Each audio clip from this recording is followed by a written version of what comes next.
Shalom, selamat siang Bapak Ibu yang kasih Tuhan. Berjumpa kembali dengan saya Pendeta Maria dalam acara Siraman Rohani. Dan saya akan mengajak Bapak Ibu sharing firman Tuhan tentang mengasihi Tuhan lebih dari segalanya. Nah, saya akan mengajak Bapak Ibu untuk membuka di dalam Kejadian pasal 22 ayat 1 sampai 9. Namun kita berdoa terlebih dahulu sebelum membaca firman Tuhan. Mari kita berdoa. Bapa yang baik, kami mengucap syukur kepadamu. Kami boleh bersama-sama ketemu kembali di dalam Siraman Rohani siang ini. Bila firman Tuhan yang akan kami sharingkan bersama ini boleh menjadi kekuatan kami bersama, sehingga nama Tuhan saja boleh dipermuliakan dan diagungkan. Terima kasih untuk kemurahan dan kebaikan Tuhan atas hidup kami. Terima kasih Bapa, Kau memberkati setiap kami. Terpujilah namamu. Dalam nama Tuhan kami Yesus Kristus kami bersyukur dan kami berdoa. Amin. Mari kita bersama-sama membuka Alkitab kita dalam Kejadian pasal 22 ayat 1 sampai 19. Tetapi saya akan mengajak Bapak Ibu untuk membaca satu ayat saja. Ayat yang kedua dikatakan demikian. Ambillah anakmu yang tunggal itu yang engkau kasihi, yakni Ishak, pergilah ke tanah Moria dan persembahkanlah dia di sana sebagai korban bakaran pada salah satu gunung yang akan kukatakan kepadamu. Nah, Bapak Ibu yang kasih Tuhan, Bapak Ibu pasti tahu kisah tentang Abraham bersama dengan anaknya ini, tentang bagaimana Tuhan memberikan ujian kepada Abraham ini. Tetapi mari kita bersama-sama untuk kita belajar atau kita menyelidiki tentang bagaimana Abraham begitu sangat mengasihi Tuhan, bahkan dikatakan mengasihi Tuhan lebih dari segalanya. Nah, tidak mudah untuk mengasihi Tuhan lebih dari segalanya yang ada dalam hidup kita ini. Orang seringkali mengasihi Tuhan, tetapi ketika ditantang dengan pilihan-pilihan, diuji oleh Tuhan dengan pilihan-pilihan yang sangat-sangat membuat pilihan itu sangat susah, sangat sulit, maka orang itu akan lebih menuruti keegoisannya daripada menuruti keinginan Tuhan, taat kepada Tuhan. Mari kita akan melihat kisah daripada Abraham mengasihi Tuhan lebih dari segalanya. Nah, Bapak Ibu kasih Tuhan, Abraham dikenal sebagai bapak orang beriman. Sebutan ini tidak serta-merta disematkan pada Abraham tanpa melalui proses. Jadi ketika Abraham mendapat satu gelar yang namanya sebagai bapak orang beriman, Bapak Ibu yang kasih Tuhan, tidak hanya Abraham disebut sebagai bapak orang yang beriman begitu saja, tetapi ada proses yang harus dilalui oleh Abraham ini, Bapak Ibu yang kasih Tuhan. Nah, kualitas iman percaya Abraham kepada Tuhan harus melalui ujian demi ujian. Salah satu ujian terberat adalah ketika Tuhan meminta Abraham mempersembahkan Ishak kepada Allah sebagai korban bakaran. Nah, Ishak adalah anak yang sangat dinanti-nantikan oleh Abraham dan Sarah dalam kurun waktu yang cukup lama. Tapi saat itu Abraham diperhadapkan pada pilihan yang tidak mudah, di mana taat pada Tuhan dengan mempersembahkan anak semata wayangnya atau mempertahankan anak demi egonya sendiri. Nah, ini adalah pilihan yang sangat sulit yang dihadapi oleh Abraham, Bapak Ibu kasih Tuhan. Tetapi kalau kita melihat kisah ini begitu luar biasanya Abraham. Makanya di dalam Abraham dalam menghadapi hal ini, ternyata Abraham lulus ujian dari ujian imannya tersebut, di mana ia memilih taat kepada Tuhan dan dia mempersembahkan Ishak sebagai bukti bahwa dia sangat mengasihi Tuhan lebih dari segala-segalanya. Bukti bahwa ia menempatkan Tuhan sebagai yang terutama dalam hidup Abraham. Nah, berkatalah malaikat Tuhan itu kepada Abraham, Bapak Ibu kasih Tuhan. Kalau kita melihat di dalam Kejadian pasal 22 ayat 12 mengatakan demikian. Sebab telah ku ketahui sekarang bahwa engkau takut akan Allah dan engkau tidak segan-segan untuk menyerahkan anakmu yang tunggal kepadaku. Jadi Bapak Ibu kasih Tuhan, di sini ujian iman Abraham lulus, sehingga dia dapat dilihat kualitas imannya kepada Tuhan. Ternyata dia begitu mengasihi Tuhan lebih dari segalanya.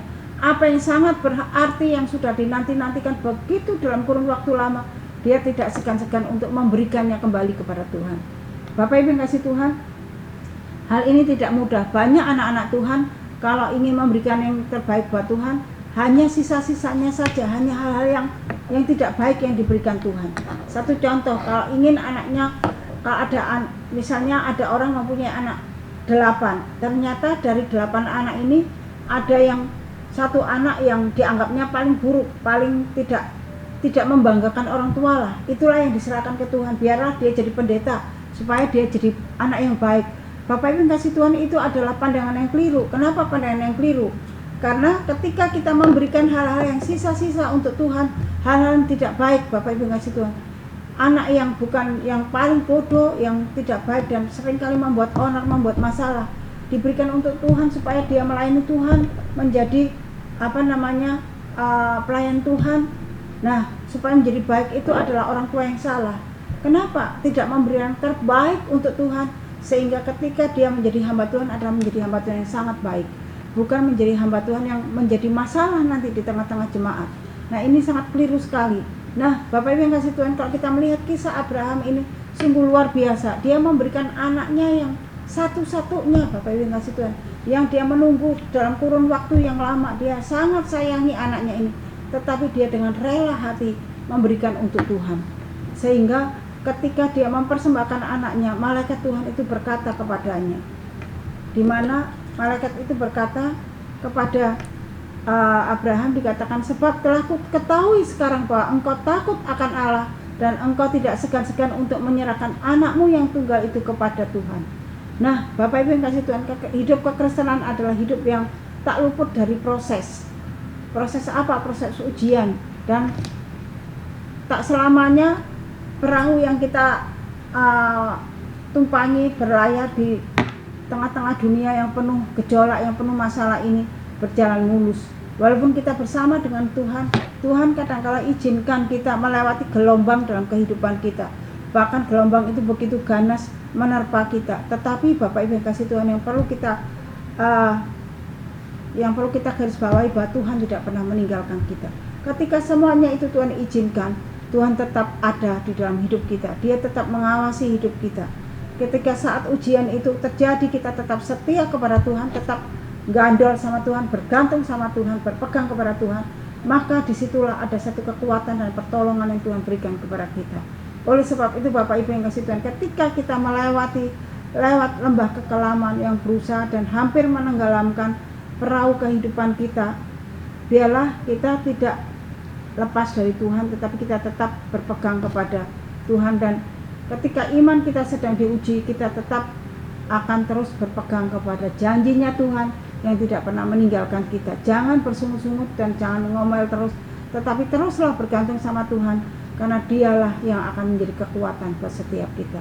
Nah, Bapak Ibu yang kasih Tuhan, melalui peristiwa Abraham ini, biarlah kita boleh dikuatkan, kita boleh diteguhkan, kita boleh diingatkan kembali. Mari kita memberikan yang terbaik untuk Tuhan, untuk kita persembahkan kepada Tuhan, bukan hal-hal yang buruk yang kita persembahkan kepada Tuhan, sebagai bukti dan sebagai wujud nyata kita mengasihi Tuhan lebih dari segalanya apa yang ada dalam hidup kita. Ketika kita melayani Tuhan juga kita memberikan sepenuh hati kita kepada Tuhan. Jangan kita memberikan hal yang sisa kepada Tuhan, tetapi berikanlah yang terbaik untuk Tuhan. Kalau kita sungguh-sungguh mengasihi Tuhan lebih dari segalanya, seperti apa yang Abraham lakukan. Contoh daripada Abraham ini adalah contoh yang sangat baik sekali, di mana kita mau mengasihi Tuhan lebih dari segalanya, sehingga kita tidak akan berlaku yang tidak baik. Biar Bapak Ibu yang kasih Tuhan, renungan firman Tuhan pada siang ini boleh memberkati kita semua dan membuat kita semakin mengasihi Tuhan dengan segenap hati kita. Amin. Mari kita berdoa.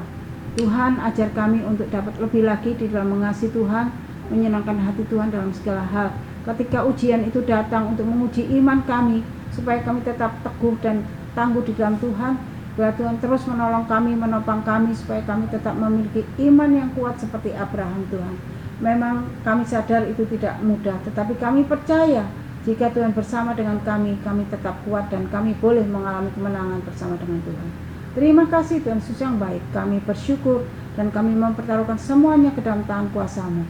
Terpujilah Engkau ya Tuhan Yesus yang baik. Kami bersyukur dan kami menaikkan doa kami di dalam satu nama Tuhan Yesus Kristus. Haleluya. Amin. Tuhan Yesus memberkati. Sampai ketemu.